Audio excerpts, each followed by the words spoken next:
The National Assembly has supported the South African Reserve Bank's court application on Public Protector Busisiwe Mkhobane's report and findings on CX. Speaker Balekambete has filed an affidavit stating that the Public Protector's order seeking a change in South Africa Reserve Bank mandate is unconstitutional and it encroaches on Parliament's exclusive domain. The Public Protector had asked the Reserve Bank and the chairperson of the Portfolio Committee to submit an action plan within 60 days on their implementation of her order. The affidavit argues that Mkhobane's amendment would remove the primary object of the SA Reserve Bank to protect the value of the currency, leaving the currency unprotected. Parliament spokesperson Moloto Motapo confirmed that the Speaker has filed an affidavit supporting the Reserve Bank's plea on the Public Protector's findings and report. The affidavit says the Public Protector's order is unconstitutional and encroaches on Parliament's exclusive domain and also perverts the separation of powers. The Speaker says Busisiwe's amendment suggesting that the Reserve Bank's mandate be changed would remove the primary object of the Reserve Bank to protect the value of the rand. The affidavit argues that the Public Protector's order is unconstitutional because it is beyond the scope of her mandate. The Speaker of Parliament, the Parliament, as well as the legal advisor of Parliament are missing the plot. I don't think they have applied their minds properly to the Public Protector's report. I don't think those who advise the Speaker of Parliament, they've applied their mind properly, or the Speaker is not listening. Because, you know, people are excited about this report and recommendations of the Public Protector to say she is looking forward, or the Office of the Public Protector, to change the legislation in the country regarding the South African Reserve Bank. The Public Protector is right. When there is no action taken, if we go back to say, when did the report, the CX report come out? It's months now. And there is no mention of what the remedial, there's no mention of what the remedial action is going to be.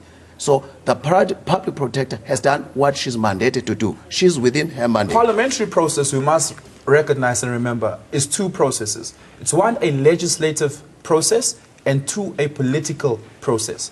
The political process is one that we test by the ballot, right? The legislative process is one that we test in various institutions within this country.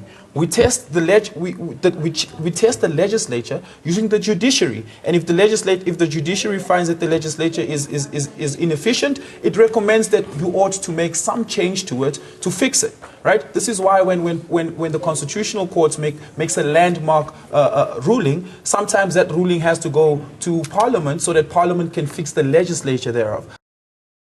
In her report released on June the 19th, Mkhobane found that Absa Bank should pay 1.15 billion rands to the fiscus, holding the Reserve Bank responsible for failing to do its duty. She also recommended that the mandate of the SA Reserve Bank be changed from targeting inflation to promoting economic growth.